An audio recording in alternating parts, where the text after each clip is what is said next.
Dans une de mes vidéos, je vous ai parlé des origines du rhum liées à la conquête du continent américain. Eh bien, dans celle-ci, je vais vous entraîner à la découverte d'une des boissons mythiques qui a traversé le temps jusqu'à nous, le punch. Alors pour moi qui suis originaire des Antilles françaises, ce mot résonne tout de suite, il évoque immédiatement le petit punch, ce petit verre de rhum blanc agricole additionné d'une cuillère de sucre roux et d'un mince bout de citron vert qui se décline de plusieurs manières. Si aujourd'hui on assimile le punch à un cocktail, à ses débuts, il a plutôt une fonction presque médicinale. Dans la vidéo sur les origines du rhum, je vous ai dit que le rhum était officiellement entré dans la Royal Navy en 1655 comme ration quotidienne des marins, environ 35 centilitres de rhum à 55-65 degrés. Ce n'était certainement pas une fantaisie. Moins d'un siècle plus tard, on fit couper cette ration avec de l'eau pour limiter l'ébriété. Il faut dire qu'à cette époque, les conditions de vie à bord de ces grands voiliers,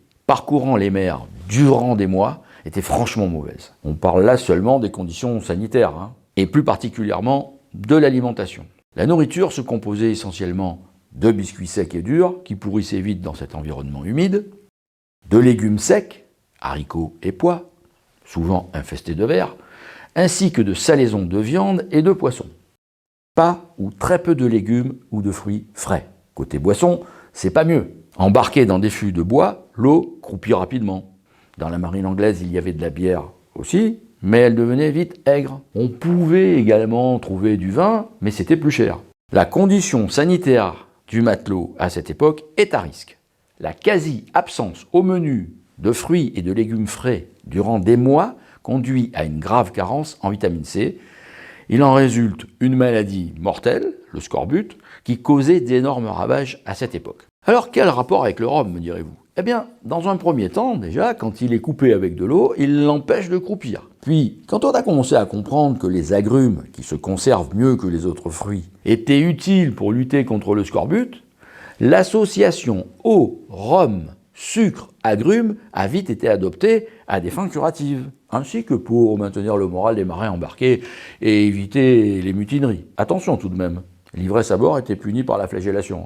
Ce mélange pouvait être adapté selon les besoins. On trouve même une recette avec 2 mesures d'alcool, 1 mesure d'eau, du sucre, de la cannelle, du clou de girofle en poudre, du pain rôti et des jaunes d'œufs, de sorte qu'ils soient épais. C'était considéré bon pour les voies respiratoires. Ce genre de préparation pouvait aussi être servi aux esclaves dans les plantations de canne pour les tonifier les jours humides. Le rhum servait également de récompense, aussi bien pour les esclaves que pour les marins.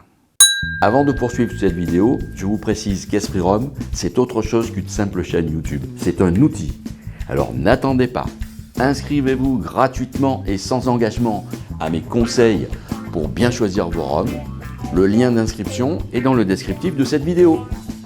Alors l'origine du mot punch viendrait du mot hindi panch qui veut dire 5. Il fallait initialement 5 ingrédients pour réaliser un punch. Du thé, de l'alcool, du sucre, de l'eau et des agrumes. Si ce cocktail pouvait avoir des vertus thérapeutiques, il n'est pas resté d'un usage limité aux marins, aux militaires, aux gens des colonies, qu'ils soient esclaves ou planteurs.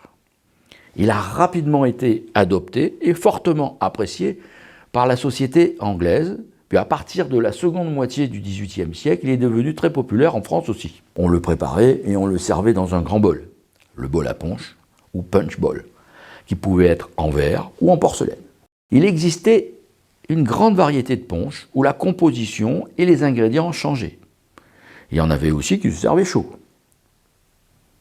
Même si c'est avec le rhum et les productions coloniales que l'habitude de faire le punch est apparue, on pouvait aussi bien le faire avec d'autres alcools tels que le cognac, le brandy ou le gin, etc.